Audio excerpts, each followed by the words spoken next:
Suara saya jelas? Yusuf, suara jelas?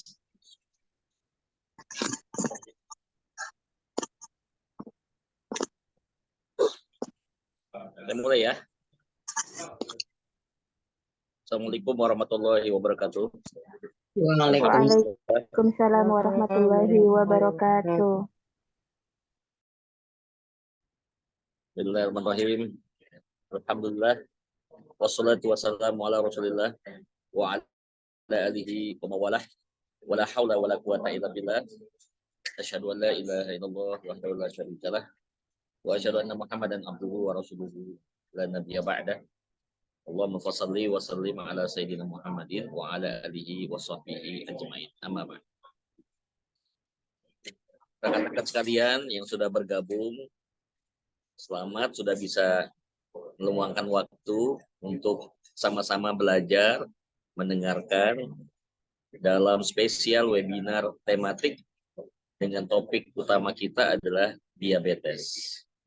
Saya yakin semua yang hadir ini digerakkan oleh satu pemahaman dan kesadaran, walaupun tidak semuanya sudah terindikasi terkena penyakit diabetes.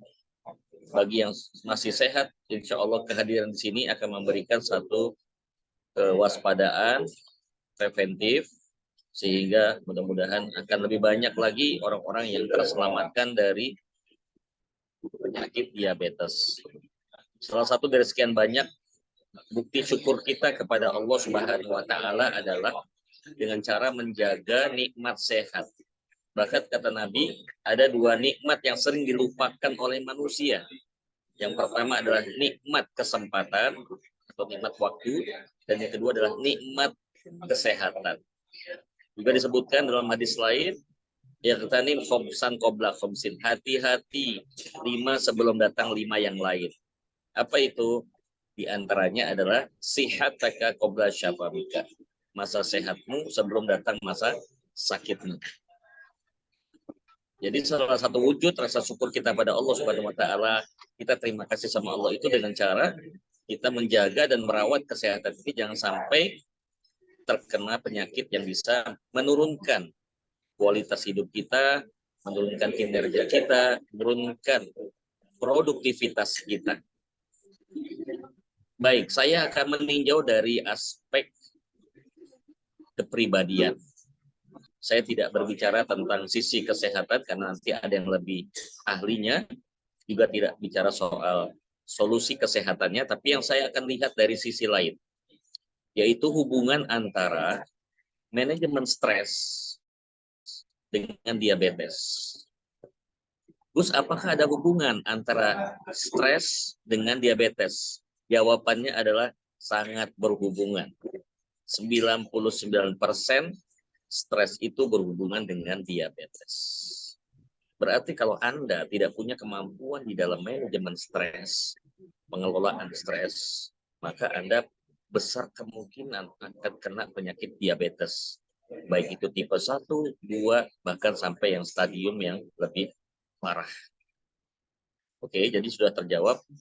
Ini harus dipahami oleh kita bersama bahwa stres itu berhubungan, berbanding lurus dengan diabetes. Artinya, kalau Anda stresnya tinggi, atau high stress, atau over stress, maka mau tidak mau, itu akan memicu diabetes Anda akan meningkat. Apa sih diabetes itu? Yaitu peningkatan gula darah, ya, glukosa atau glikogen, ya, di mana gula darah ini tidak bisa dirubah menjadi energi, dia akan menimbun di dalam peredaran darah dan akibatnya terjadi penyempitan dan ikut menimbulkan komplikasi penyakit-penyakit yang lainnya. Ini bukan pertama dari saya, bahwa jelas ada hubungan antara stres manajemen dengan diabetes. Kalau dari sekarang Anda tidak punya kemampuan memanage dan mengelola stres, maka besar kemungkinan Anda akan terkena penyakit diabetes. Walaupun kelihatannya hari ini sehat-sehat walafiat. Gus, bagaimana mungkin stres itu berhubungan dengan masalah diabetes? Oke, ketika orang itu stres, secara naluriah, secara fitrah sunatullah, Allah menciptakan satu hormon di dalam tubuh manusia, namanya hormon kortisol. Di mana hormon kortisol itu mampu meningkatkan 3 hal: fokus, energi, dan kewaspadaan. Jadi ketika Anda stres, maka hormon kortisol Anda akan meningkat. Kewaspadaan Anda meningkat, energi Anda meningkat, kemudian juga fokus Anda juga akan semakin kuat.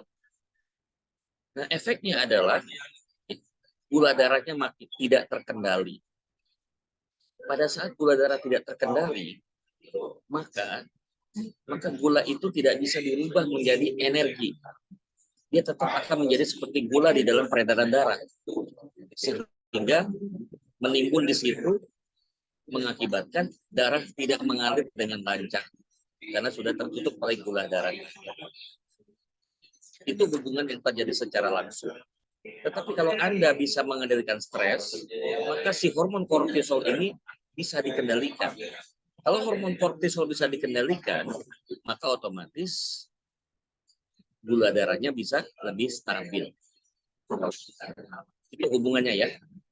Walaupun nanti secara teknis kesehatan nanti ada yang lebih ahli menjelaskan. Saya ingin meyakinkan kepada rekan-rekan sekalian bahwa hubungan stres dengan diabetes adalah hubungan kepada hormon kortisol tadi, sehingga menimbulkan instabilitas, tidak stabilnya produksi gula darah di dalam tubuh kita. Bagaimana memastikan supaya gula darah itu bisa dirubah menjadi energi, bukan tetap tertimbun sebagai gula darah. Nah sekarang, bagaimana yang disebut dengan stres? Kapan seorang itu stres? Basicnya stres itu adalah 2 faktor. Ketika antara keinginan dengan kenyataan tidak match, inilah yang memancing terjadinya stres. Contoh, aku ingin punya penghasilan bulan ini 30 juta. Tapi di akhir bulan ternyata jangankan 30 juta, 10 juta aja nggak nyampe. Padahal 30 juta itu akan digunakan untuk kebutuhan-kebutuhan yang mendesak. Pembuatan SPP, angsuran kendaraan, kemudian cicilan rumah, belum lagi yang lain-lain. Itu akhirnya membuat dia jadi stres. Jadi antara kenyataan dengan keinginan tidak seimbang. Kedua, bisa juga terjadi ketika antara mimpi, antara cita-cita dengan kemampuan. Tidak dilarang kita punya cita-cita dan mimpi yang besar. Mimpi itu halal, mimpi itu gratis. Tapi percayalah, tidak semua mimpi itu bisa diwujudkan secara nyata. Ada mimpi yang terwujud, ada mimpi yang tidak terwujud. Nah, bagaimana kalau seandainya mimpi kita itu tidak menjadi kenyataan? Kenapa? Karena kemampuan Anda jauh di bawah daripada cita-cita. Timbullah stres lagi. Jadi juga bisa menimbulkan masalah antara cita-cita dan impian tidak sesuai dengan kemampuan. Artinya, kalau Anda ingin punya cita-cita, silahkan. Tapi tolong diselaraskan dengan kemampuan Anda. Bolehlah sedikit di atas kemampuan, tapi jangan sampai terlalu berlebihan. Paling tidak, misalnya, kalau kita punya kemampuan skornya 100, bolehlah kita punya mimpi 150 atau 200. Jangan 10.000. Ya, itu namanya konyol. Itu namanya zolim. Oke? Jadi kita mesti ngukur nih, skor kemampuan saya berapa. Berarti harus ada assessment. Anda harus melakukan penilaian kinerja, penilaian kompetensi. Itulah pentingnya kita punya yang namanya certified. Dengan kita punya sertifikasi, kita jadi tahu, oh ternyata skor saya dalam masalah kemampuan itu adalah sekian. Kalau dalam akademis, ya IP. Kalau di dalam prestasi kerja nanti ada yang namanya apa istilahnya itu angka kinerja yang dibuat oleh institusi. Nah, lihatlah dari kemampuan itu baru Anda menyusun cita-cita dan impian. Itu yang kedua, yang bisa memicu stres. Yang ketiga, stres bisa terjadi juga ketika antara apa yang ingin Anda belanjakan tidak sesuai dengan pemasukan yang Anda terima. Apa yang ingin dibelanjakan, spending tidak sinkron dengan saving. Antara outcome nggak seimbang dengan income. Anda boros, ya, jor-joran, belanja habis-habisan. Sementara income Anda pas-pasan. Ini bikin stres.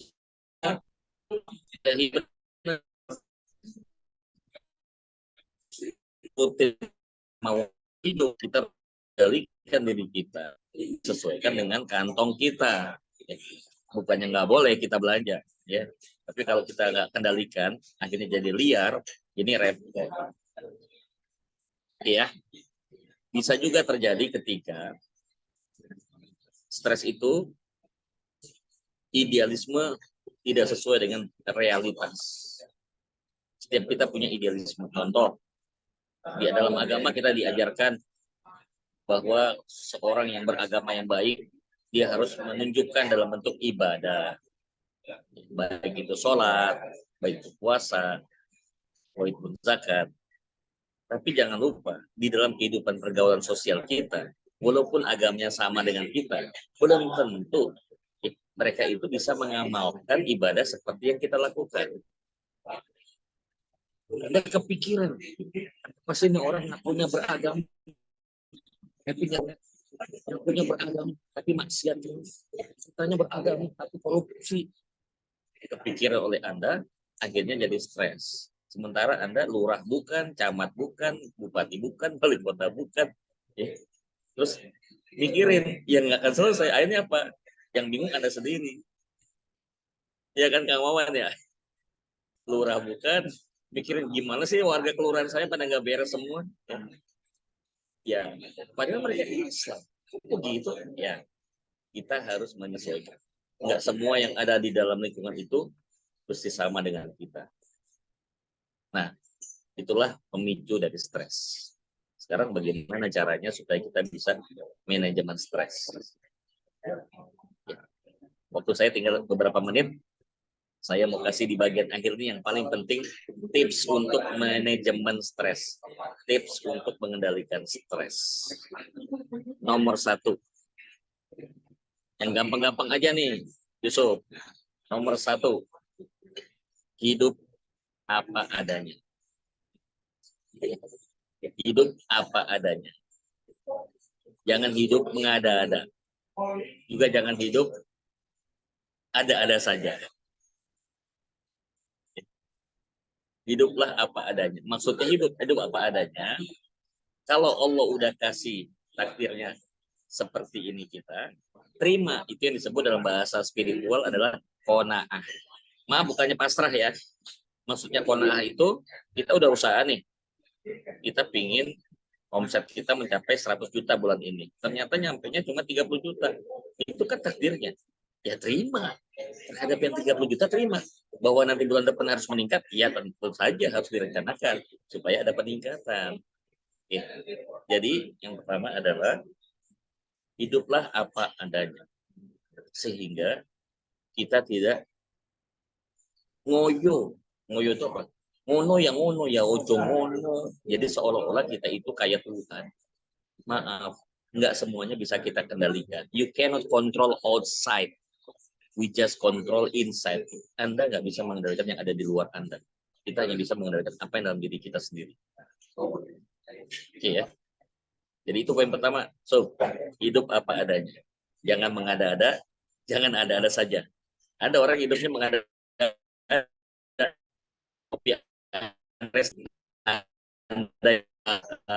Aku punya ini, aku punya itu. Ya, andai semua, tapi nggak ada action. Juga jangan hidup ada-ada saja, inginnya nyentrik, ya, serba nyentrik. Ya, jadi akhirnya orang anggapnya aneh.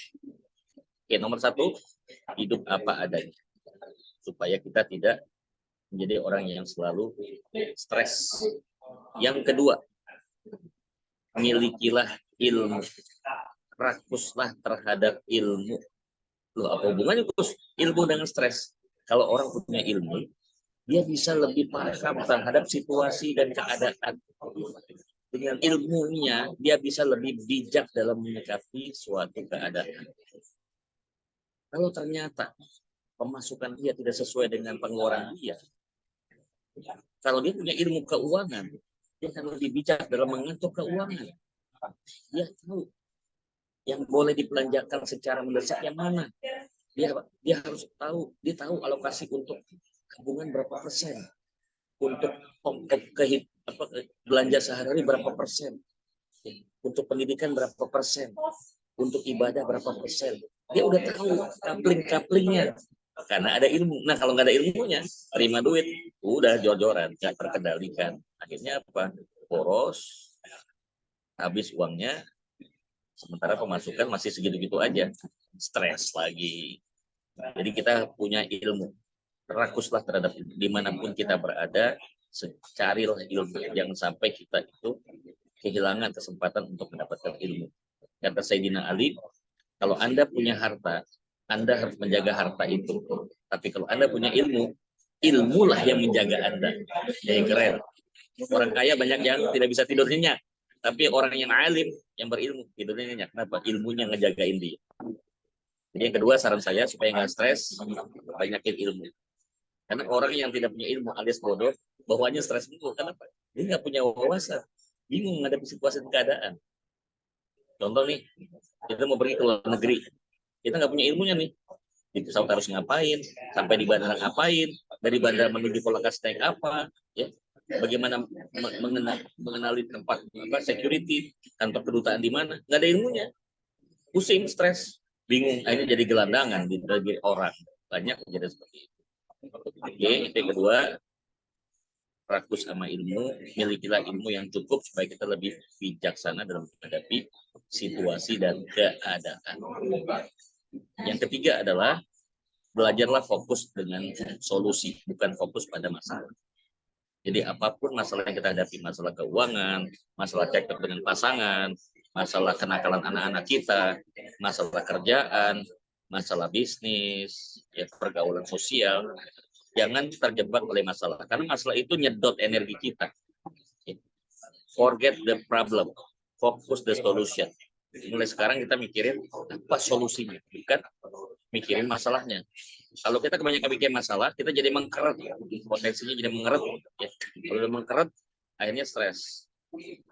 Ya, stres nggak terkendali, akhirnya apa? Gula darah meningkat, diabetes. Itu beberapa saran dari saya. Saya sekali lagi, hiduplah apa adanya, ya. Ojo makso, ya. Ngono yang ngono ya ojo ngono, ya. Kemudian yang kedua adalah fokus sama ilmu supaya kita lebih bijak dalam menyikapi keadaan. Kemudian yang ketiga, fokuslah pada solusi, bukan fokus pada masalah.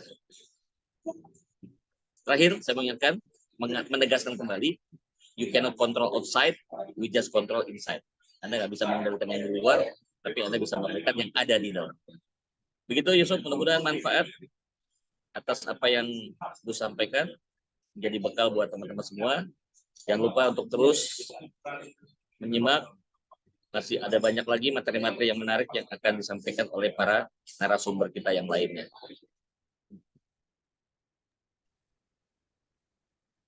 Begitu, Sob. Oke, baik Gus, terima kasih. Terima kasih sebelumnya kepada Grand Mentor kita, guru negara kita semuanya atas pesan-pesannya untuk opening speech pada pembukaan malam hari ini. Pada dasarnya intinya hidup apa adanya, rakus terhadap ilmu, dan fokus terhadap solusi. Mudah-mudahan itu yang tips yang bisa menghindari kita, mungkin tidak hanya dari diabetes aja ya, tapi dari masalah-masalah lainnya bisa terhindari. Nah, Bapak Ibu semuanya, sekarang kita langsung aja kepada pembahasan mengenai diabetes. Insya Allah kita akan banyak pembahasan pada malam hari ini, diantaranya tentang apa itu diabetes, gitu ya, terus tuh bagaimana awal mulanya, dan yang lebih terutama adalah bagaimana tentang cara pencegahannya. Saya izin untuk share screen pembicara pada malam hari ini. Beliau merupakan seorang ahli dalam kesehatan tradisional, tepatnya akupuntur. Jadi beliau ahli dalam kesehatan tradisional. Nah, beliau ini profilnya Bapak Ibu semuanya. Jadi beliau merupakan seorang terapis akupuntur dan ahli dalam bidang akupuntur dan sudah banyak sekali gitu ya pelatihan dan pendidikan yang beliau ikuti gitu. Di antaranya adalah seminar pendidikan akupuntur gitu.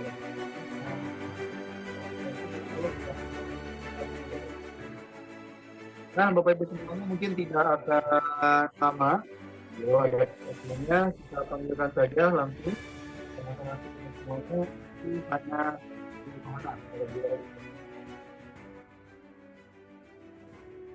halo Bu, Bu Hana, sudah bergabung di tengah kita Bu? Iya, Kang Yusuf sudah. Siap. Mohon Suaranya jelas kan? Saya. Maka dipersilakan Bu Hana. Ya, terima kasih. Bismillahirrahmanirrahim. Assalamualaikum warahmatullahi wabarakatuh. Waalaikumsalam warahmatullahi wabarakatuh.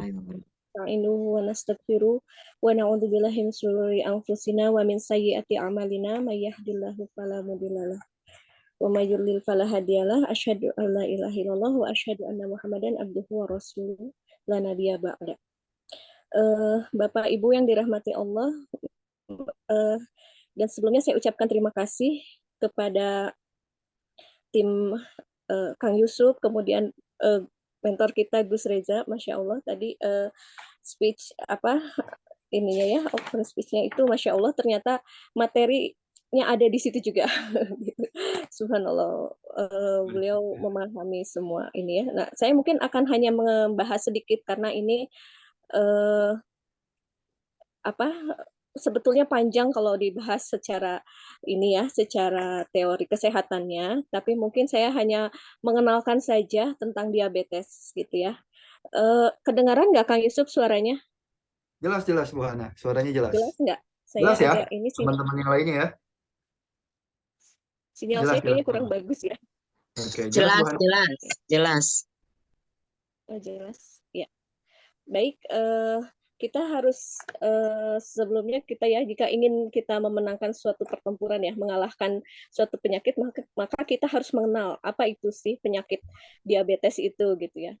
Nah, saya juga mengutip dalam Al-Quran bahwa fal yang duril insanu ila ta'amih ya, bahwa perhatikanlah gitu ya apa yang kita makan gitu ya. Kemudian dan dirimu adalah apa yang kamu makan. Itu sebagai pembukanya ya. Kita mulai ke definisi, maka silahkan screenshot. Nah, ada beberapa definisi mengenai diabetes ini dari baik dari American Diabetes Mellitus Association dan dari WHO ya. Nah, di sini bisa dilihat bahwa diabetes mellitus merupakan suatu kelompok penyakit metabolik ya, ada gangguan metabolisme ya, dengan karakteristik hiperglikemi, jadi meningkatnya gula darah yang terjadi karena kelainan sekresi insulin ya, yang bisa disebabkan oleh beberapa hal, kemudian kerja insulin juga bisa dan atau keduanya, jadi bisa kelainan ini, kemudian menurut WHO yaitu suatu kumpulan problema anatomik dan kimiawi yang merupakan akibat dari sejumlah faktor di mana didapat defisiensi insulin, yaitu kekurangan insulin absolut, baik absolut atau relatif, dan gangguan fungsi insulin. Nah, sedangkan dari basic ilmu saya mungkin TCM ya, saya tradisional Chinese medicine, bahwa diabetes adalah ketidakseimbangan yang terdapat antara Qing, yaitu materi, nutrisi, makanan ya, sebagai bahan makanan yang dikendalikan oleh energi Yang atau Yin dan energi bawaan. Jadi energi yang didapat dan energi yang bawaan ketika kita lahir, si pasien itu kemudian ya seperti itu ya. Jadi ada faktor-faktor itulah yang menyebabkan terjadinya kencing gula ya. Baik, selanjutnya. Nah, diabetes itu apa itu diabetes ya? Diabetes itu adalah penyakit yang mempengaruhi kemampuan memproduksi dan atau menggunakan insulin. Nah, insulin itu merupakan suatu hormon ya, hormon yang dihasilkan oleh sel beta pankreas. Nah, sel beta pankreas ini terdapat di dalam pulau Langerhans, di dalam pankreas kita yang berfungsi untuk membantu mengangkut glukosa di darah ke dalam sel tubuh atau hati yang dijadikan menjadi sumber energi sehingga insulin dapat menurunkan kadar gula dalam darah ya. Gitu. Jadi insulin itu mensintesa glukosa itu ya, merubah glukosa itu menjadi glikogen. Nah, orang yang penyakit diabetes itu entah ada masalah di sekresi, entah masalah kekurangan defisiensi insulin yang menyebabkan gula darah itu tidak bisa masuk ke dalam sel tubuh sehingga gula darah itu meracuni di dalam darah ya. Jadi tidak masuk ke dalam sel tubuh, akhirnya darahnya penuh dengan gula darahnya. Nah, ini yang menyebabkan akhirnya mengental, darah itu mengental dan bisa menyebabkan penyumbatan, penyempitan, plak dan sebagainya. Gitu. Jadi ya, baik, lanjut langsung aja.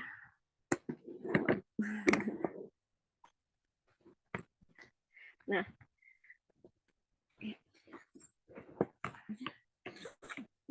etiologi diabetes. Nah, kita harus tahu apa sih penyebab-penyebab diabetes itu ya, menyebabkan seseorang sakit diabetes. Yang pertama adalah autoimun. Jadi autoimun itu kelainan kekebalan tubuh, di mana kekebalan tubuh itu menyerang kepada sel-sel pankreas yang sehat sehingga pankreas tidak bisa menghasilkan insulin. Nah, ini biasanya diabetes tipe 1. Demikian juga dengan idiopatik ya. Idiopatik itu jadi yang tidak diketahui penyebabnya. Ya, belum diketahui penyebabnya. Nah, itu biasanya menyebabkan diabetes tipe 1, tapi biasanya terjadi pada anak-anak atau remaja gitu. Karena ya dari yang banyak ya sekarang anak kecil itu yang sudah menderita diabetes itu bisa faktor autoimun atau idiopatik. Kemudian yang ketiga herediter, bisa jadi pengaruh keturunan. Nah, keturunan itu sebetulnya 30% ya. Cuma seketika herediter ini bisa kita kendalikan. Walaupun faktor keturunan bisa kita kendalikan yaitu dengan menjaga supaya tidak kadar gula tinggi, yaitu dengan pola hidup, pola pikir, pola makan, dan sebagainya. Baik, selanjutnya penyebabnya yang lain adalah stresor pola pikir. Nah, ini yang tadi dibahas oleh mentor kita, yaitu Gus Reza, bahwa rata-rata memang diabetes itu 90% itu disebabkan oleh stresor. Stresor itu pola pikir. Yang tadi disebabkan hormon kortisol, yang menyebabkan hormon kortisol banjir di tubuh kita disebabkan karena pola pikir kita. Nah, kortisol ini dihasilkan dari ginjal, makanya nanti pengaruh diabetes itu akan ke ginjal juga ya, gitu. Dari hipotalamus menghasilkan ACH, ke pituitari, kemudian ke ginjal menghasilkan kortisol. Lanjut. Kemudian pola hidup yang salah itu maksudnya yang kurang pas ya, tidak sesuai dengan bukan salah ya, mungkin tidak sesuai dengan yang dibutuhkan oleh tubuh kita pola hidupnya. Nah, itu juga misalnya kurang tidur dan sebagainya, itu pengaruh juga pola makan dan sebagainya. Baik, selanjutnya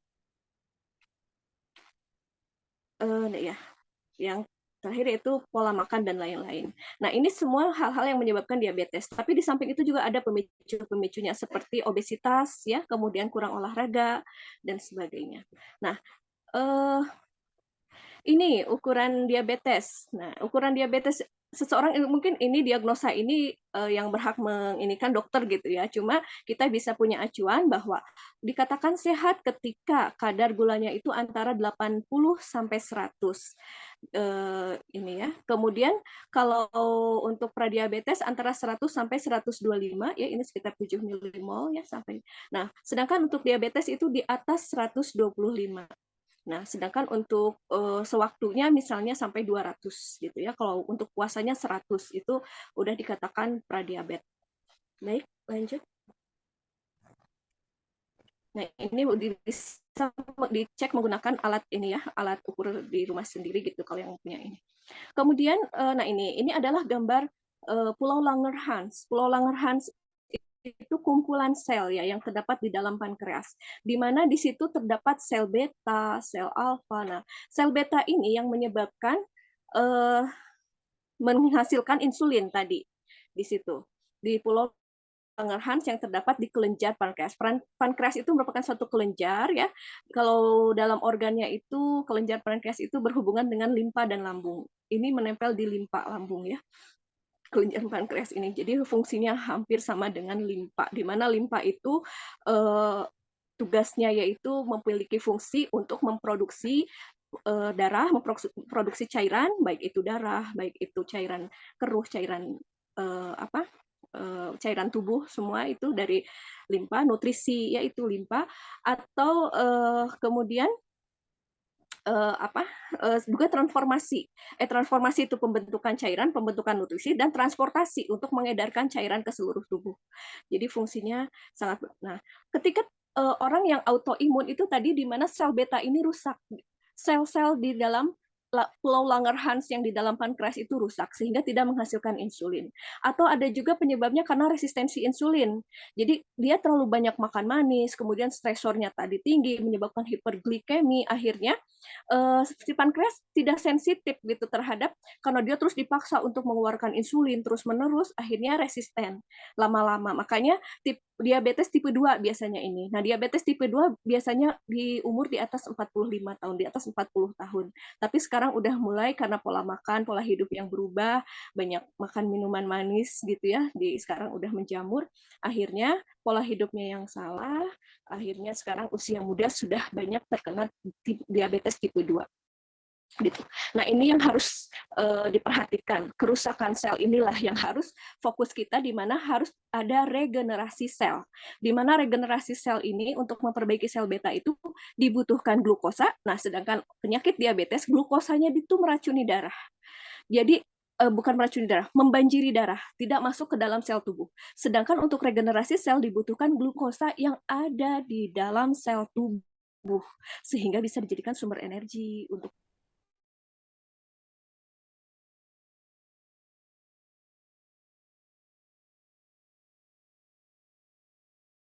Suaranya hilang ya. Halo Bu Hana. Nah, sepertinya sinyal nih Bapak Ibu semuanya. Mungkin sebentar lagi kita akan bergabung dengan beliau, Bapak Ibu semuanya. Ada sedikit kejalanan teknis. Jadi kembali membahas ya Bapak Ibu semuanya bahwa diabetes ini fungsi utama permasalahan utamanya adalah di organ pankreasnya gitu ya. Jadi karena organ pankreas ini yang menyebabkan kerusakan sehingga dia tidak bisa menghasilkan insulin gitu. Rata-rata kalau misalnya kita terkena diabetes, itu kalau diperiksa ya, periksa ke rumah sakit, biasanya tahap pertamanya dikasih dulu yang namanya obat penurun gula darah. Tuh ya, mungkin di sini ada yang terkena penyakit tersebut atau ada saudara kerabat yang terkena penyakit diabetes, biasanya dikasih dulu gula darah, gitu ya, penurun gula darah. Baru nanti ketika gula darahnya sudah turun, nah, biasa aktivitas kembali, makan seperti biasa kembali, nanti naik lagi, gitu ya. Kalau sudah memang tidak terkontrol oleh yang namanya obat penurun gula darah, baru yang namanya suntik insulin, gitu ya. Alatnya sebesar ini, saya tahu betul kenapa, karena dulu orang tua pernah terkena gitu ya Bapak Ibu semuanya, kena penyakit ini dan sudah sampai disuntik insulin. Jadi setiap makannya harus menggunakan insulin. Hanya insulin dari luar ini saya katakan cukup beresiko. Kenapa? Bukan artinya beresiko ini ya, tapi selain untuk menurunkan gula darah, si insulin dari luar ini akan mematikan fungsi dari pankreasnya. Gitu kan. Jadi karena ketika pankreasnya ingin mengeluarkan insulin karena udah ada insulin dari luar gitu ya. Jadi dia kayak terhambat gitu. Jadi karena sudah ada insulin dari luarnya. Jadi suntikan insulin dari luar itu cukup membahayakan. Hanya memang SOP-nya ketika orang diabetes yang sudah di atas berapa ratus gitu ya, itu wajib setiap sebelum makan disuntik insulin dulu. Nah, arahannya sesuai dengan dokter. Nah, apakah ada solusinya nanti gitu ya? Nanti kita akan bergabung kembali dengan pembicara kita hari ini. Nah, Iya. sudah kembali Bu Hana? Iya, Oke. maaf tadi putus sinyalnya. Iya. Ini MC tiba-tiba jadi ahli diabetes. Sharing-sharing. Alhamdulillah ternyata jago juga ini MC kita. Gitu ya. Baik, Enggak, dilanjutkan Bu Hana. kan iya. Terima kasih. Nah, itu tadi udah dijelaskan tadi mengenai obat ya. Obat itu metformin untuk biar kalau yang dikenal obat oral itu metformin biasanya untuk membuat pankreas sensitif lagi terhadap insulin, dan kemudian nanti kalau berlanjut bisa dikasih suntikan. Tapi kalau secara akupunktur biasanya kalau udah pakai suntik insulin agak sulit diobati. Karena apa? Karena membuat pankreas itu yang tadinya mau mengeluarkan insulin udah tergantikan dari insulin dari luar. Akhirnya yang tadinya mau memproduksi insulin akhirnya tertahan dan akhirnya bisa lama-lama mati gitu, tidak menghasilkan insulin lagi. Baik, lanjut lagi Kang Yusuf. Ya. Nah, organ yang terlibat dalam penyakit diabetes ini yaitu limpa tadi karena berhubungan dengan pankreas tadi ya. Pankreas itu dengan limpa itu bisa dikatakan organ yang sama gitu. Walaupun berbeda tapi fungsinya sama dengan limpa. Kemudian liver. Kenapa liver gitu ya? Karena orang yang diabetes itu memiliki limpa yang defisien, energi limpanya itu rendah sehingga menyebabkan ada hubungan liver punya hubungan khusus dengan limpa itu yaitu membatasi limpa ya. Jadi ketika limpa itu lemah, akhirnya liver ini membatasi terlalu berlebihan. Nah, akhirnya liver itu menjadi ekses gitu ya. Makanya sifatnya biasanya yang diabetes itu rasa panas dan sebagainya. Nah, kemudian tadi ginjal. Ginjal itu hubungannya tadi dengan stresor tadi, yaitu di mana HPA eksis ya, yang menghasilkan hormon kortisol itu dari ginjal. Makanya itu sangat terlibat. Dan yang keempat, limbic system. Limbic system itu yaitu organ di dalam bagian otak kita, di mana yang mengontrol terhadap emosi, berbagai macam emosi, mau marah, mau sedih, mau berpikir, terlalu banyak berpikir, kemudian takut dan sebagainya. Nah, itu yang mengatur tuh limbic system. Makanya rata-rata penyakit yang tidak menular, baik diabetes, baik hipertensi dan sebagainya, rata-rata dia harus diambil limbic systemnya karena rata-rata disebabkan oleh stresor gitu. Karena kenapa stresor ya? Karena stresor itu menghasilkan radikal bebas yang ROS itu ya, radikal bebas yang tidak stabil itu. Jadi susunan kimianya tuh ada oksigen yang tidak harusnya O2, jadi dia oksigennya hanya satu, jadi tidak seimbang gitulah. Gitu. Baik, lanjutkan lagi Kang Yusuf. Nah, gejala umum diabetes. Kita pengen tahu ya, apakah sudah ada gejala atau tidak, gitu ya. Pertama, biasanya kekurangan yin. Jadi di mana meningkatnya rasa haus. Nah, tadi kenapa rasa haus ya? Polidipsi. Karena tadi livernya itu ekses. Limpanya lemah, ditindas berlebihan oleh liver, akhirnya timbullah rasa haus gitu. Nah, ini biasanya ada ciau ya. Tubuh kita tuh di perut kita terbagi 3 kalau secara komutur, ciau atas, ciau tengah, dan ciau bawah. Ciau atas itu paru-paru. Nah, kenapa? Jadi akhirnya paru-parunya juga terkena gitu. Jadi ada hubungan 5 unsur yang antar organ-organ itu saling berhubungan, makanya ada komplikasi tuh karena saling berkaitan semua organ-organ itu. Terdapat hubungan baik saling menghidupi, saling membatasi gitu ya. Nah, saling ada ibu, ada anaknya gitu. Masing-masing ada hubungan lah. Kayak misalnya paru-paru itu logam. Logam itu unsurnya memancung kayu, membatasi liver untuk memancung kayu supaya kayu tidak berlebihan gitu, menghabiskan tanah. Akhirnya kalau berlebihan akar gulma kemana-mana, akhirnya tanahnya yang rusak. Nah, itu seperti itu, membatasi. Jadi kayu, sedangkan kayu untuk membatasi tanah supaya tidak longsor kalau di hubungan 5 unsur dalam akupunktur gitu ya. Nah, akhirnya karena ekses berlebih ya, livernya berlebih, akhirnya paru-parunya juga tidak bisa membatasi liver tadi, akhirnya rasa haus. Kemudian rasa lapar. Nah, rasa lapar juga dari ci limpa yang rendah. Ci limpa, makanya rasa lapar itu harusnya kita memakan makanan yang sehat, nutrisi yang bagus, tapi yang kita makan apa gitu ya, mungkin banyak karbo, malah banyak karbo dan sebagainya. Apalagi kalau yang stres ada yang bawaannya pengen makan terus gitu. Nah, akhirnya terjadi hiperglikemi juga. Kemudian yang ketiga yaitu sering buang air kecil, poliurin. Nah, itu kalau yang terkena ciau bawah itu ginjal. Kalau rasa lapar tadi yang kena lambung dan limpa. Nah, kalau udah buang kecil poliuria sering misalnya dari jam 11, jam 12 sering bangun, akhirnya sampai jam 4 subuh lah, itu sering bangun bisa 3 sampai 4 kali buang air kecil. Itu udah mulai gejala-gejala yang umum pada diabetes. Tapi ini tidak semua, bisa salah satu, bisa 2, bisa semuanya ada gejala ini. Jadi kalau kita udah mulai sering haus itu udah warning buat kita bahwa ini limpa kita udah mulai lemah nih, liver kita ekses.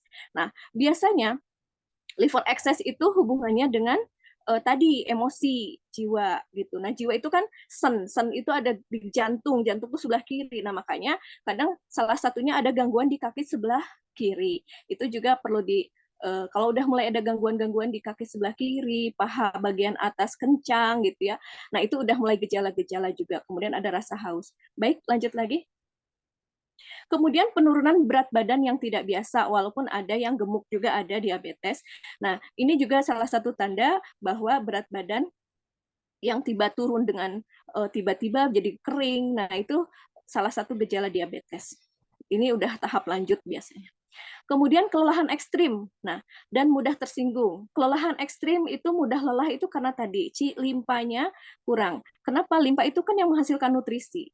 Gitu. Nutrisinya karena C-nya lemah, limpanya lemah, akhirnya nutrisi yang terbentuk juga sedikit, ditambah paru-paru juga kena, akhirnya paru-paru itu kan menghasilkan menghirup oksigen untuk bekerja sama dengan makanan yang kita makan, dengan limpa itu akhirnya bekerja sama menghasilkan nutrisi yang akan diedarkan ke dalam tubuh gitu. Karena nutrisi tidak terbentuk dengan baik, akhirnya kelelahan yang ekstrim.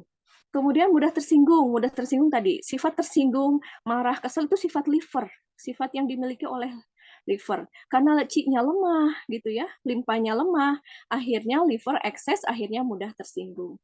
Seperti itu ya. Kemudian selanjutnya udah. Baik.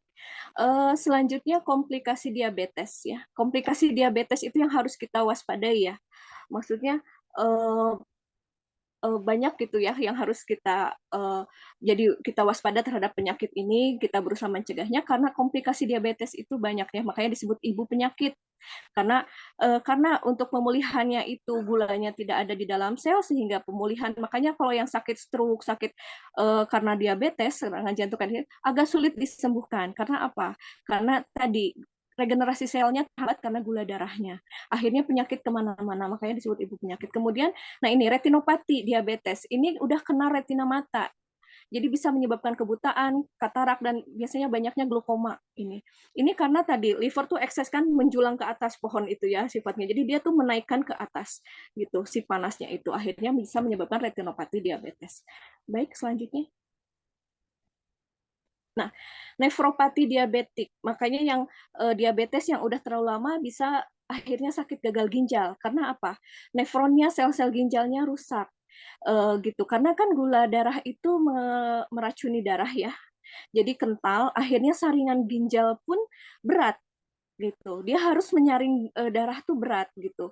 Akhirnya lama-lama sel-sel ginjalnya pun menjadi rusak. Nah, ini bisa menyebabkan gagal ginjal. Ya, selanjutnya. Neuropati diabetik nih yang dapat menyebabkan berbagai masalah termasuk neuropati perifer, mempengaruhi sensasi. Nah, sensasinya biasanya kesemutan, kebas atau kesemutan ini agak susah disembuhkan walaupun pada beberapa kasus bisa. Intinya harus rajin terapi, baik terapi nutrisi, terapi seperti misalnya mau akupunktur, mau apapun gitu ya. Nah, itu harus rutin gitu, harus rajin dan ini. Nah, susahnya itu bahwa biasanya orang diabetes itu selain mudah tersinggung, juga keras kepala gitu. Nah, kadang udah nggak ini ya sudah, kadang susah dikasih tahu gitu, ngeyel katanya itu. Itu udah merupakan sifat ya dari orang yang diabetes. Kemudian ya kesemutan, kebas juga gangguan pada sirkulasi bisa. Nah, terus yang keempat kerusakan pembuluh darah ya, kerusakan pembuluh darah yang dapat menyebabkan serangan jantung dan stroke atau masalah sirkulasi. Nah, ini tadi gangguan sirkulasi. Tadi kan keras kepala tadi juga bisa menyebabkan ya secara kejiwaan, keras kepala bisa menyebabkan pembuluh darah itu menjadi keras. Kemudian ditambah tadi gula darah yang kental bisa menyebabkan plak ke pembuluh-pembuluh darah kita sehingga darah kita jadi kaku, akhirnya bisa menyebabkan serangan jantung dan stroke. Ditambah stresor, nah itu udah komplit gitu ya, jadinya bisa kemana-mana penyakitnya. Kemudian infeksi tulang parah yang membutuhkan amputasi. Nah tadi dihubungkan dengan masalah sirkulasi tadi. Misalnya ketika ada luka, nah sirkulasi darah lambat kan, darahnya kental, dia susah untuk naik lagi ke atas si pembuluh sirkulasi di bawah gitu. Akhirnya bisa sampai infeksi tulang parah dan akhirnya harus amputasi, gangren mungkin ya. Nah seperti itu. Baik, lanjut lagi. Nah, kemudian neuropati otonom mempengaruhi internal organ dalam seperti gastroparesis. Nah, gastroparesis itu yaitu kelambatan mencerna makanan dari lambung ke usus sehingga malah ada yang bisa menyebabkan kanker ya, atau ini juga bisa iritasi autoimun ya, iritasi radang usus gitu. Nah, itu menyebabkan gangguan itu ya. Kemudian hipoglikemi yang sampai ada yang disangkanya stroke gitu padahal dia gula darahnya terlalu rendah gitu. Itu seperti itu. Kemudian nah ini yang paling tidak disukai, ditakuti bapak-bapak, tidak disukai ibu-ibu, yaitu masalah ereksi. Nah, itu kenapa? Karena ereksi itu membutuhkan, untuk memancarkan itu membutuhkan semburan darah, semburan dari jantung. Nah, butuh semburan dari jantung yang dibantu oleh paru-paru. Kemudian, untuk terjadinya ereksi itu dibutuhkan juga energi untuk katup di penisnya itu dibutuhkan dari energi dari limpa, dan untuk ereksinya itu dibutuhkan, untuk ereksi lama tidaknya dibutuhkan dari energi dari ginjal gitu. Jadi ini udah tingkat lanjut ya, kalau udah sampai seperti ini berarti udah di ciau atas kena, ciau tengah kena, ciau bawah pun kena. Ginjal, limpa, hati, paru-paru dan sebagainya udah terkena. Baik. Nah, tata laksana terapi holistik. Secara holistik ya, pertama kita edukasi. Jadi kita beli ilmu, tadi kata Gus Reza ya, kita harus cari ilmu. Nah, ilmu apa saja? Mau ilmu agama untuk mengelola stres kita, kemudian edukasi tentang penyakitnya, kemudian edukasi tentang apa yang boleh kita makan dan tidak boleh kita makan, apa yang harus kita lakukan dan sebagainya. Kemudian regulasi stresor. Nah, tadi Gus Reza beliau sudah memberikan manajemen stres tadi ya, di mana hidup apa adanya, kemudian dan lain-lain tadi ada 3. Kemudian setelah itu, nah itu diregulasi stresornya gitu. Jadi itu butuh ilmu juga gitu. Jadi ya mengelola stres kita itu. Jadi supaya meminimalisir gitu, meminimalisir karena semua penyakit rata-rata disebabkan oleh stres. Stres itu menurunkan imun tubuh kita dan malah bisa menghancurkan sel. Makanya yang sering stres itu sering kena penyakit macam-macam gitu yang tidak menular. Baik, yang ketiga, nah, olahraga.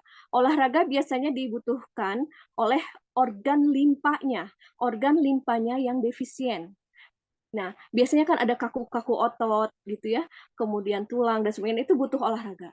Terus ditambah saran terapis biasanya begitu, karena olahraga itu darahnya kental, makanya ada yang harus dipijit katanya per rutin secara berkala karena darah yang dimiliki oleh diabetes itu kental. Kemudian olah jiwa. Nah, olah jiwa tadi karena apa? Karena rata-rata penyakit diabetes itu disebabkan oleh stresor. Jadi oleh apa tidak tadi stresornya tidak dikelola dengan baik gitu ya, makanya olah jiwa. Nah, untuk gangguan tadi butuh gangguan organ yang lemah dan jiwa yang lemah gitu ya, itu dihubungkannya dengan olah nafas. Jadi kita sering misalnya kita baca doa gitu ya, membaca doa difahami dengan artinya, kemudian kita hirup nafas gitu ya, misalnya kita berdoa apa yang untuk kesehatan kita gitu, berdoa dijiwai oleh kita, kemudian kita atur nafas, peregangan dan sebagainya. Nah, itu sangat membantu sekali. Baik, yang keempat selanjutnya. Ya. Nah, itu terapi, dibutuhkan terapi. Itu baik terapi apa saja gitu ya. Kalau secara ilmu kedokteran memang katanya tidak bisa sembuh gitu, tidak bisa. Jadi istilahnya minum obat sampai mati gitu. Sebetulnya ada yang bisa kita lakukan gitu ya, terapi, baik itu terapi mau akupunktur, mau pijat, totok punggung dan sebagainya. Biasanya limpa lembah baiknya itu misalnya ditekan halus, dipijit dulu, kemudian dengan panas, misalnya dengan minyak hangat dan sebagainya di daerah limpa. Limpa itu ada di bagian kaki ya, kaki bagian dalam, kaki dari jempol terus ke atas, ke mata kaki ke atas. Nah, itu daerah limpa itu di situ. Nah, itu dipijit. Kalau ada yang sakit, nah itu udah menunjukkan bahwa daerah limpa itu udah ada yang terganggu gitu. Nah, itu dipijit, dihangatkan gitu. Nah, tapi harus rutin. ya. Kemudian yang kelima yaitu terapi gizi medis. Terapi gizi medis bisa meliputi pola makan, ya, diet yang bagus seperti apa, kemudian nutrisi yang tinggi, karena ada hubungannya. Nah, nutrisi tinggi itu kan antioksidan tinggi ya. Ini ada hubungannya ternyata. Orang yang sakit diabetes dengan kekurangan nutrisi. Jadi orang yang diabetes, apalagi yang memiliki hiperglikemi yang menyebabkan stresor dan akhirnya menghasilkan radikal bebas, itu menyebabkan tertahannya antioksidan gitu.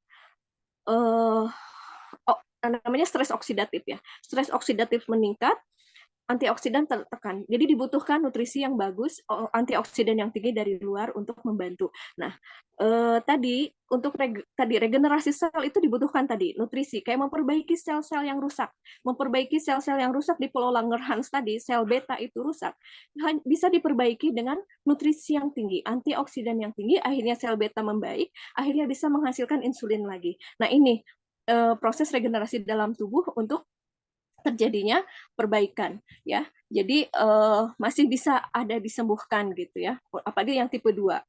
Yang tipe 2 terutama kalau tipe 1 memang paling dikendalikan dengan konsumsi nutrisi, terapi yang rajin itu mencegah komplikasi yang lebih hebat lagi gitu kemana-mana penyakitnya. Nah kemudian herbal, nah kalau herbal kan butuh yang ahli gitu ya, butuh yang ahli karena gini, kalau herbal terus-menerus dikonsumsi belum tentu misalnya 3 bulan udah 3 bulan belum tentu cocok untuk selanjutnya. Harus diperiksa lagi lidahnya, nadinya, kondisi tubuhnya, panas sifatnya apa, panas apa dingin gitu. Kalau nutrisi itu lebih ke netral ya. Tapi kalau herbal itu harus disesuaikan dengan kondisi tubuh. Misalnya tubuhnya panas, berarti harus dikasih herbal yang dingin. Gitu. Seperti itu. Dan farmakologi tadi ya, seperti metformin, kemudian insulin. Nah, memang kalau untuk terapi ini, kalau yang sudah terlanjur sudah dengan farmakologi, memang tidak bisa dilepas langsung, pelan-pelan, sedikit-sedikit sambil kita terapi. Kemudian jalani terapi tata laksana terapi ini, yang terapi holistik ini, sambil sedikit-sedikit nanti dicek darahnya ke dokter, lama-lama ketika membaik, biasanya bisa lama-lama sedikit-sedikit dikurangi obatnya gitu. Baik. Selanjutnya.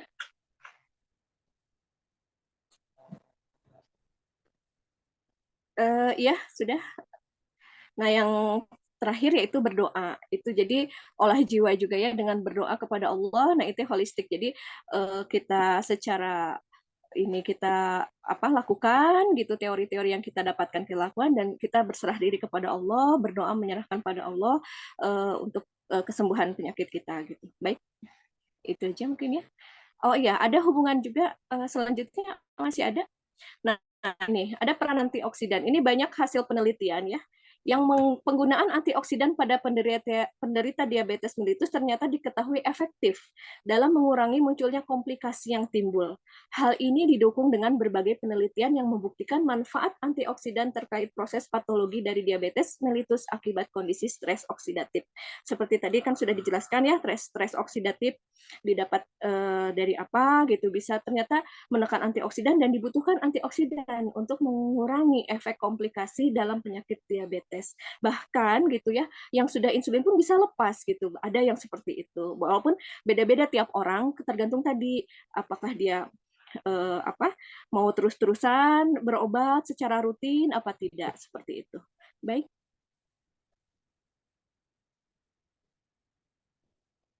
Sudah Kang Yusuf? Mungkin itu ya. Nah, kebetulan dari penyelenggara ini kan sudah mengenalkan mungkin ya ada antioksidan yang sangat.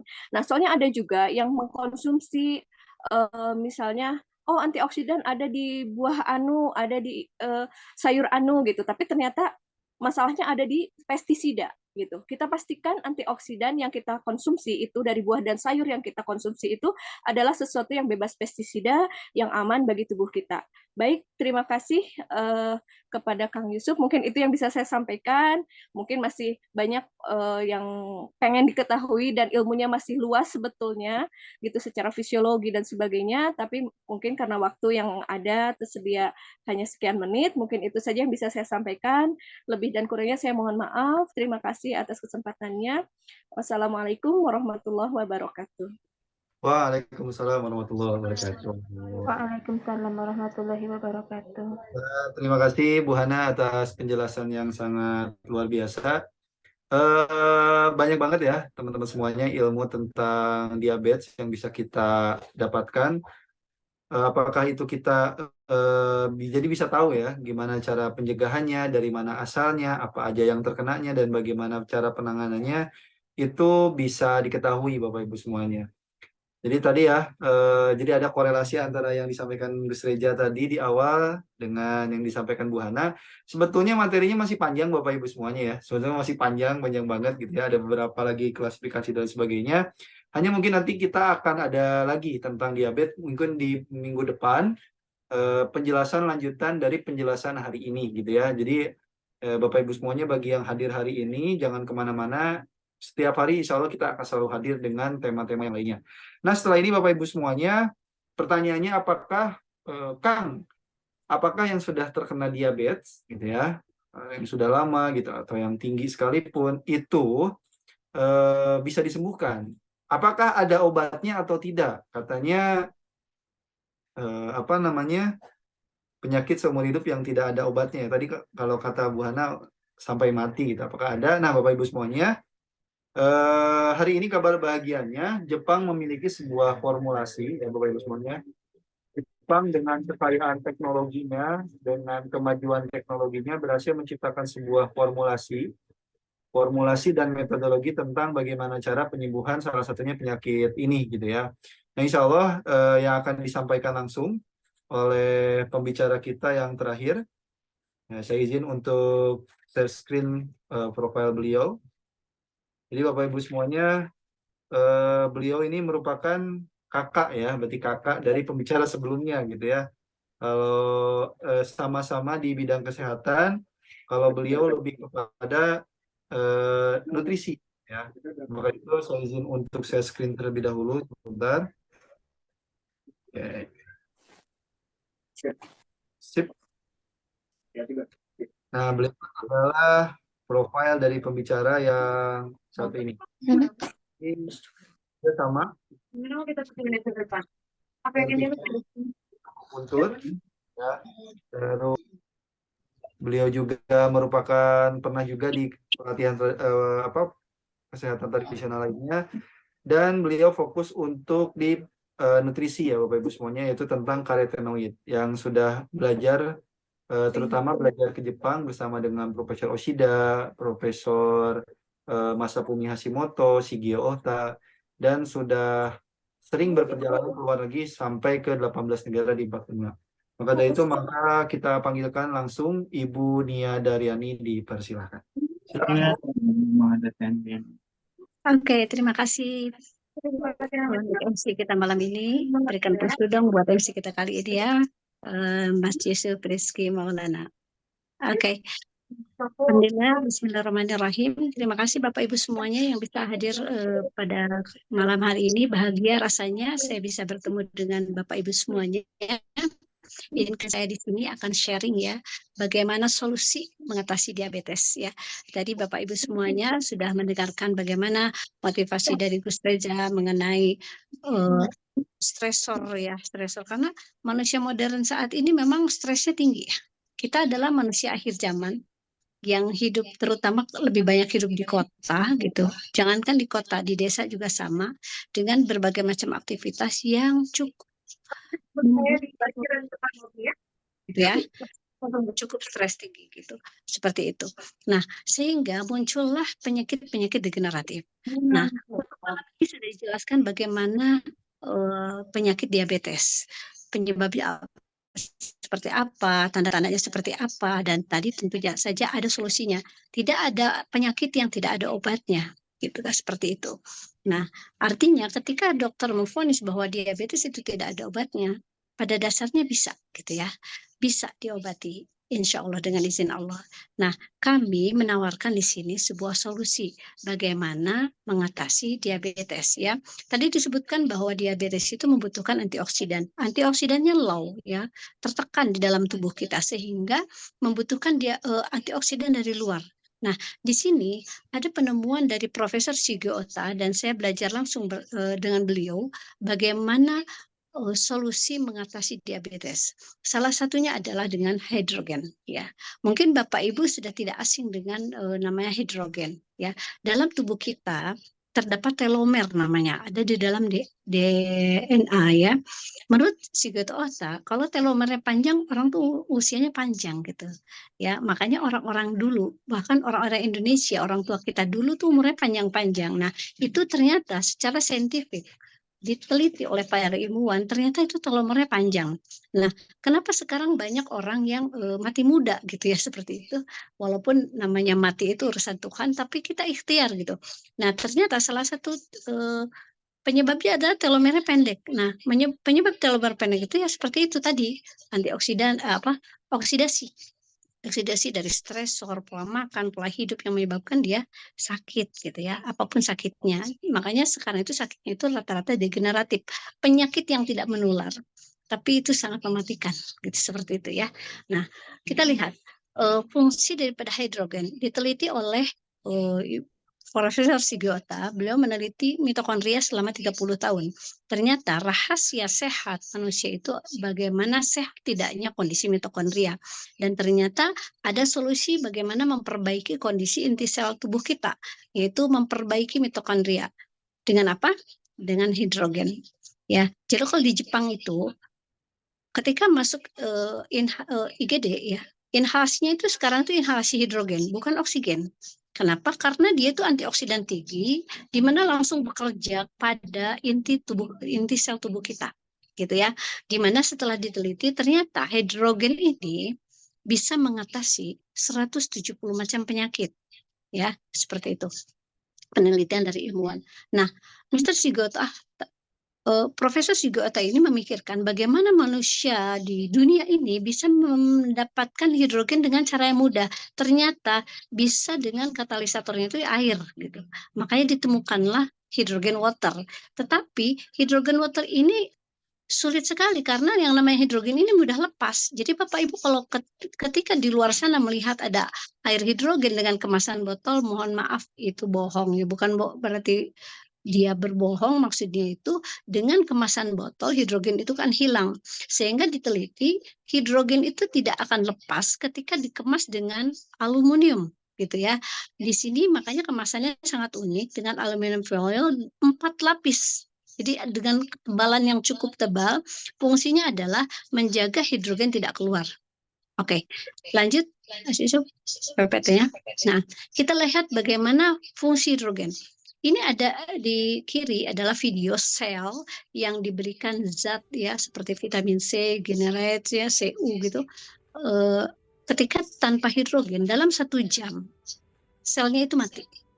Ya, kita lihat lagi ya. Itu yang hijau itu adalah sel tubuh kita dalam 1 jam diberikan vitamin C dan Cu itu dalam 1 jam itu 90% mati selnya. Dan kita lihat video yang sebelah kanan, yang hijau itu adalah sel diberikan zat ya, zat-zat seperti vitamin C dan Cu dalam 1 jam. Lihat berapa banyak sel yang mati. Titik-titik merahnya hanya sedikit sekali. Artinya hidrogen itu menjaga sel kita untuk tidak mati. Ya, makanya kenapa ada orang yang usianya 30 mukanya kayak 50. Gitu ya, atau usia 30 selnya seperti 50, itu artinya penuaan sel ya terkena oksidasi. Nah, ternyata yang bisa melindungi sel kita dari oksidasi itu adalah hidrogen. Terbukti dengan penelitian di video ini. Oke, selanjutnya saya percepat ya karena waktunya terbatas, sudah malam. Nah, ini dia. Kita lihat tembaga ketika teroksidasi itu dia akan berkarat. Ya, terkena O2 oksigen. Nah, seperti halnya kita ketika dulu bayi masih imut-imut, kemudian berangsur-angsur ya bertahun-tahun menjadi apa? Menjadi tua ya, amit-amit. Maaf bercanda ya, dari mulai imut sampai amit gitu. Maksudnya dari lucu sampai berkeriput itu adalah terkena oksidasi. Jadi penuaan itu adalah oksidasi. Yang bahaya itu adalah penuaan dini sehingga terjadi muncul berbagai macam penyakit. Nah, kemudian ketika tembaga ini ya diberikan hidrogen, maka dia akan direduksi. karat yang pada tembaga ini akan menjadi bening kembali ketika diberikan hidrogen. Ya, contoh, ini orang tua yang sudah berkeriput, bukan berarti dia kembali menjadi bayi. Ya, ketika diberikan hidrogen, maka dia akan terlihat lebih awet muda. Boleh slide-nya? Nah, oke, kita lihat, perhatikan ya. Nah, seorang nenek yang sudah keriput dengan hydrogen water ini, maka dia akan terlihat menjadi lebih kencang lagi. Ini adalah seorang nenek di Jepang yang usianya 90 tahun. Ya, setelah mengkonsumsi dan di masker menjadi kencang kembali. Artinya tampak luarnya aja dia menjadi lebih muda, bagaimana sel tubuh di dalam ketika terkena hydrogen water. Ya, artinya sel-sel tubuh di dalam yang rusak pun dia akan menjadi diperbaiki ya, menjadi baik kembali. Oke, selanjutnya.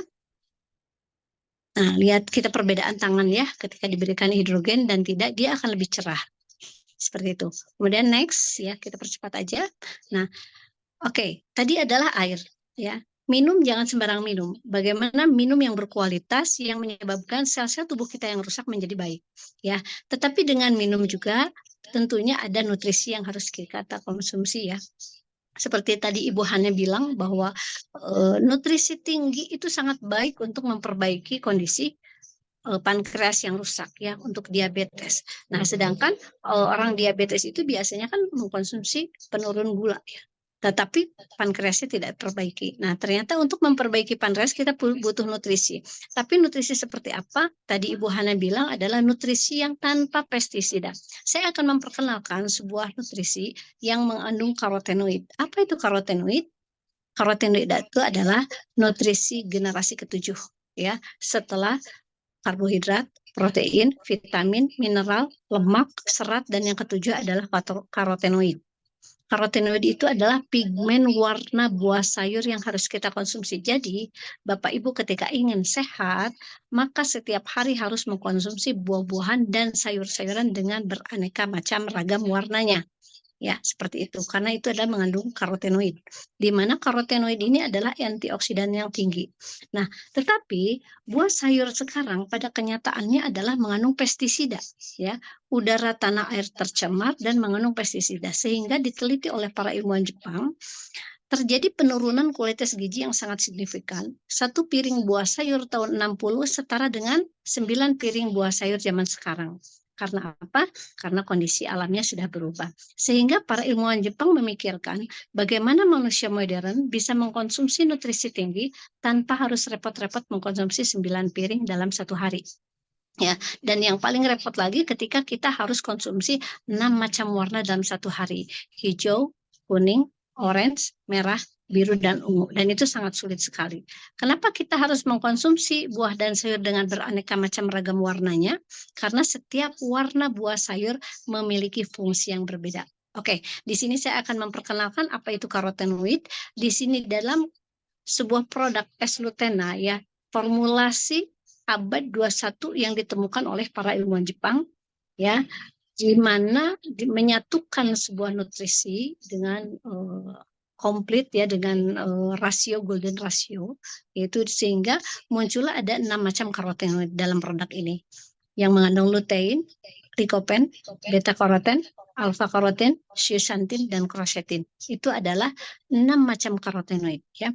Ditambah lagi dengan ekstrak blueberry, blackcurrant, minyak ikan dari DHA dari ikan kod, ya, kemudian vitamin E dan B kompleks, dan semuanya disatukan dalam sebuah formulasi ya, di mana namanya itu S-Lutena. Di mana kandungannya diambil intisarinya aja, zat aktifnya saja, sehingga ketika kita konsumsi 3 butir setara dengan 4 piring buah, 5 piring sayur, 6 macam warna berbeda plus DHA dari ikan kod. Ini adalah sebuah nutrisi yang diformulasi para ilmuwan Jepang yang dikombinasikan dengan DHA ikan kod. Ya, kenapa? Ternyata setelah diteliti kandungan buah sayur yang dikombinasikan dengan DHA ikan kod ini, maka efektivitas di dalam tubuhnya 16 kali lipat dibanding nutrisi yang terpisah antara minyak ikannya saja atau nutrisi buah sayurnya saja. Oke, next. Nah, kenapa kita itu harus ya konsumsi nutrisi buah-buahan dan sayur-sayuran dengan berbagai macam warna? Karena setiap warna buah sayur memiliki fungsi yang berbeda untuk tubuh. Ya, coba Bapak Ibu pikirkan.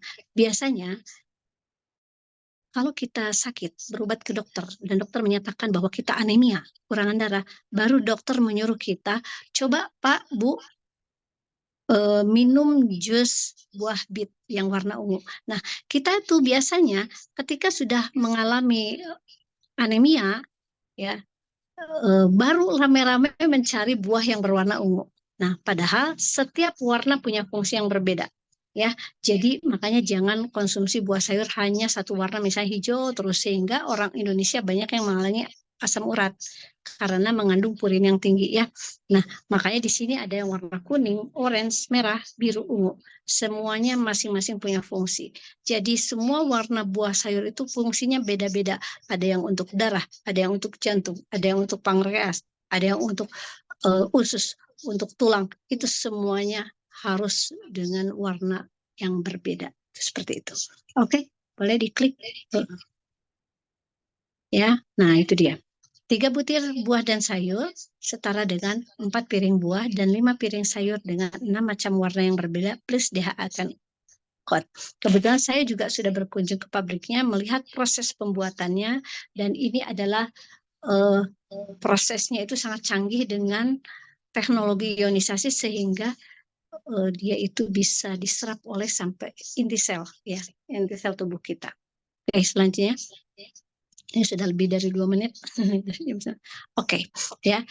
Nutrisi ini diolah secara ionisasi dan pemurnian sehingga dengan teknologi ini 20 menit dikonsumsi bisa diserap oleh pencernaan dan 40 menit kemudian diserap oleh seluruh organ tubuh, ya. Nah, jadi cara kerja S-Lutena itu begini. Contoh, dalam tubuh kita itu terdapat organ ya atau sel yang rusak, misalnya kita mengalami diabetes, berarti yang rusaknya itu adalah sel-sel beta tadi ya yang ada di dalam pankreas yang Ibu Hana jelaskan. Sel-sel pankreasnya itu ya pulau apa itu yang disebutnya ya beta itu ya, itu mengalami kerusakan. Jadi sel-selnya itu rusak ya. Kemudian klik lagi boleh. Nah, dengan konsumsi S-Lutena ini, nutrisi yang tinggi, antioksidan tinggi, maka sel-sel yang rusak ini, contoh ya, bagi penderita diabetes, sel-sel pada pankreas yang rusak ini, maka dia akan diperbaiki. Si selnya itu yang rusak, yang bolong-bolong, yang ya bonyok-bonyok itu mungkin ya, si selnya itu, maka dia akan diperbaiki menjadi selnya menjadi baik kembali. Kemudian, setelah sel ini membaik, maka fungsi daripada S-Lutena itu adalah dia akan melindungi sel itu supaya terjaga dan nggak rusak lagi. Itu sebabnya mengapa nutrisi ini isinya kandungan buah sayur, dia bukan obat, tapi kenapa bisa mengatasi berbagai macam penyakit, salah satunya adalah diabetes. Karena cara kerjanya berbeda ya. Cara kerjanya adalah memperbaiki organ tubuhnya yang rusak itu sendiri. Ya, memperbaiki pankreas yang rusak sehingga ketika sel-sel pankreas ini sudah membaik kemudian dilindungi oleh nutrisi ini, otomatis pankreas itu akan aktif kembali dan menghasilkan insulin. Itu sebabnya kenapa para penderita diabetes menjadi sembuh dan normal, yang kata dokter itu dikatakan bahwa tidak akan sembuh ya, dan minum obat seumur hidup. Nah, dengan izin Allah insya Allah ya, dengan nutrisi ini sel pankreasnya membaik, kemudian menghasilkan insulin, akhirnya sembuhlah diabetes itu, ya, dengan izin Allah. Oke, seperti itu cara kerjanya. Bagaimana dengan sertifikasi dan penghargaan, ya? Dan ini adalah nutrisi dengan penghargaan internasional. Di situ ada kandungan lutein, ya. Ini waktunya sangat singkat sekali, jadi saya nggak bisa menjelaskan panjang lebar apa itu lutein. Intinya satu aja, lutein itu seperti halnya anti gores pada HP, ya, melindungi HP supaya tidak tergores. Itu kan fungsi daripada anti gores. Lutein itu adalah fungsinya seperti anti gores, ya, tetapi untuk tubuh kita. Selama ini banyak oksidasi masuk dari mulai stres, pola hidup, makan, semuanya. Apa yang bisa melindungi tubuh kita? yaitu lutein ya. Tentunya mungkin nanti ada pembahasan yang lebih detail apa itu lutein ya. Hanya di sini menginformasikan bahwa lutein yang ada di dalam es lutena itu adalah lutein terbaik di dunia yang diolah di floral glow dari bunga marigold yang ditanam di India, kemudian diserbukan di floral glow sebagai lutein terbaik di Amerika yang sudah dipatenkan di Amerika, Australia, Jepang, dan 14 negara Uni Eropa. Dengan seluruh kandungan produknya itu mendapatkan ya item ini ya apa kandungan sayur buahnya itu mendapatkan sertifikat GRAS, yaitu sertifikasi bahan makanan paling ketat di seluruh dunia. Sehingga ketika sebuah produk mendapatkan sertifikat GRAS, maka dia akan diakui oleh dunia. Dan kemudian yang paling kerennya lagi adalah direkomendasikan oleh 6.600 dokter di Jepang yang tergabung dalam asosiasi anti penuaan dini di Jepang ya. Belum lagi dia itu mendapatkan GMP, kemudian sertifikat halalnya, kemudian ISO 9001, jaminan kualitas produk, layanan kepuasan pelanggan standar internasional. Itu adalah semua penghargaan yang didapat oleh produk ini. Seperti itu. Oke, next. Sisu. Ya, oke. Sudah, Bu Nia? Oh, sudah? Oke, ya. Itu saja yang bisa saya sampaikan. Mudah-mudahan dengan waktu yang singkat ini bisa Mungkin memahami. bisa tambahannya Bu Nia, ada sedikit testimoni atau apa tentang penggunaan ini terhadap diabetes? Oh, oke. Sedikit testimoni ya. Sebetulnya ini testimoni diri saya sendiri ya, dengan 7 macam penyakit yang komplikasi yang alhamdulillah terbantu sekali kesehatan saya. Tetapi saya bukan penderita diabetes ya, 7 penyakitnya di luar itu. Tetapi saya menangani beberapa pasien diabetes ya. Saya ada seorang teman yang ibunya itu kena diabetes dan kakinya harus diamputasi sampai lutut ya, karena dia sudah menghitam dan sudah luka dengan 3 lubang di kaki ya, dan harus diamputasi sampai lutut. Akhirnya dengan wasilah S-Lutena dan Izumio dikonsumsi dan akhirnya terjadinya perbaikan sel, terjadinya perbaikan pada pankreasnya. Alhamdulillah dengan izin Allah yang tadinya harus diamputasi tidak jadi diamputasi. Telapak kakinya yang sudah berlubang, lubangnya sebesar telur ayam itu ya, itu kemudian muncul daging baru gitu ya, tumbuh daging-daging baru ya, yang lubang-lubangnya itu yang tulangnya itu udah kelihatan gitu ya, seperti itu ya, terjadi pertumbuhan daging-daging yang baru sehingga membaik, dan dengan pankreasnya membaik akhirnya diabetesnya juga teratasi ya, gula darahnya normal, otomatis pankreasnya muncul lagi ya, diproduksi lagi, dan alhamdulillah dengan izin Allah sehat ya, sembuh dari diabetes, dan yang paling membahagiakan adalah yang harusnya diamputasi tidak jadi diamputasi. Kemudian ada lagi satu rekan yang terkena diabetes ya, satu teman saya diabetes yang matanya sudah buta, dengan izin Allah melalui nutrisi ini terjadi perbaikan dan akhirnya bisa melihat lagi. Gitu, seperti itu.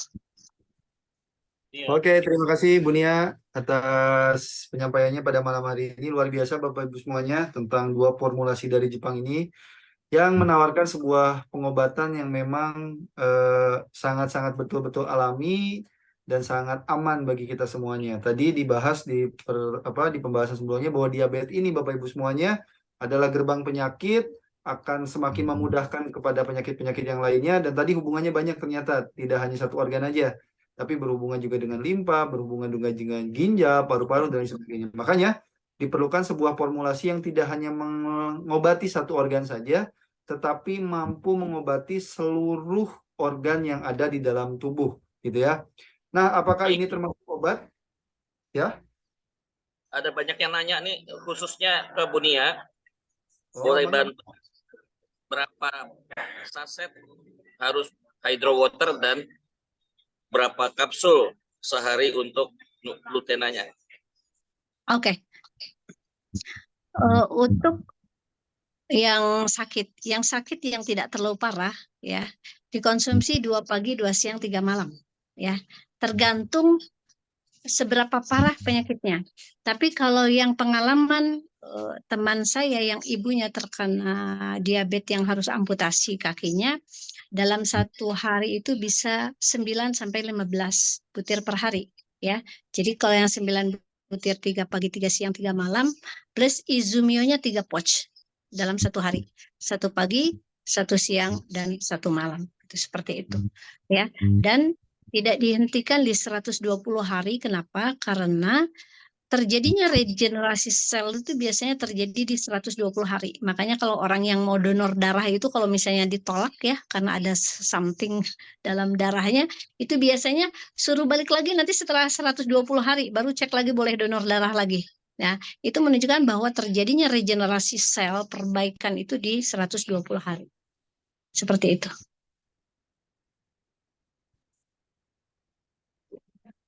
Iya, cukup.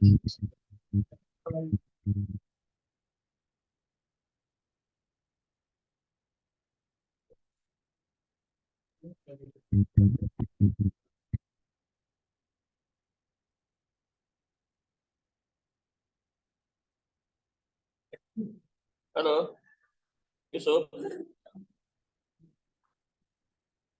Yusuf nggak ada suaranya. Oke. Oh, maaf. Baik Bapak Ibu semuanya, Bu Nia terima kasih untuk penjelasannya. Minat memiliki produk ini. Gimana Gus? Banyak yang memiliki produk ini. Caranya Oke. dan berapa biayanya. Bangga Bu Nia, gimana caranya untuk memiliki produk ini dan bagaimana harganya?